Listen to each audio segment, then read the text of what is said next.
Kashmir police, Indian army और CRPF को उस वक्त एक और कामयाबी मिली जब हालन शांगस एरिया में मिलिटेंटों और सिक्योरिटी फोर्स के बीच एनकाउंटर हुआ और उसमें 2 मिलिटेंटों को मार गिराया गया और काफ़ी देर तक ये ऑपरेशन जो है वो जारी रहा। और हम इस वक्त आपको दिखा सकते हैं कि किस तरह से ये घना जंगल है और किस तरह से जो सिक्योरिटी फोर्सेस है वो यहाँ पर अपनी पोजीशन संभाले हुए हैं। और ये कहा जा रहा है कि एक स्पेसिफिक इनपुट के बाद जो सिक्योरिटी फोर्स है उन्होंने यहाँ पर ऑपरेशन लॉन्च किया और जिसके बाद एक ब्रीफ एनकाउंटर हुआ और उस ब्रीफ एनकाउंटर के दौरान 2 मिलिटेंटों को मार गिराया गया।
8 अक्टूबर की बात है और 8 अक्टूबर को हिलाल को एबडक्ट किया गया इन्हीं जंगलात से और उसके बाद 9 अक्टूबर को हिलाल की बॉडी मिली थी। तो ये बताया जा रहा है कि उसके बाद से ही जो सर्च ऑपरेशन है या फिर जो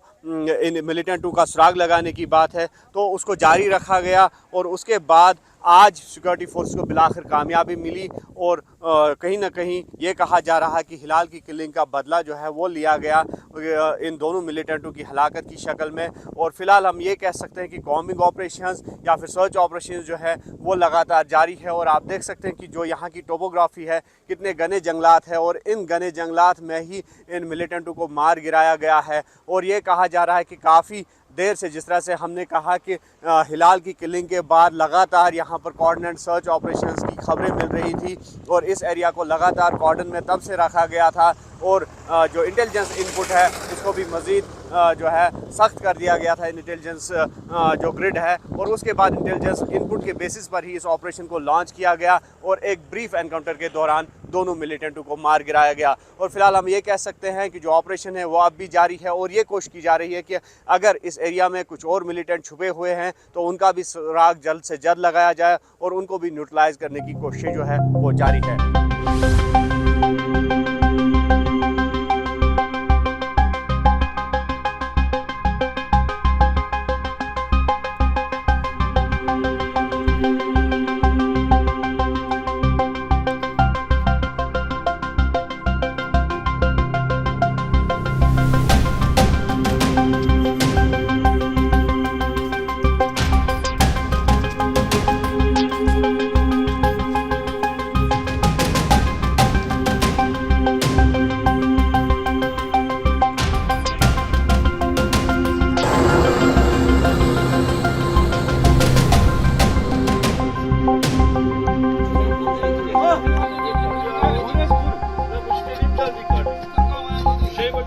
Şey bakıyorsun.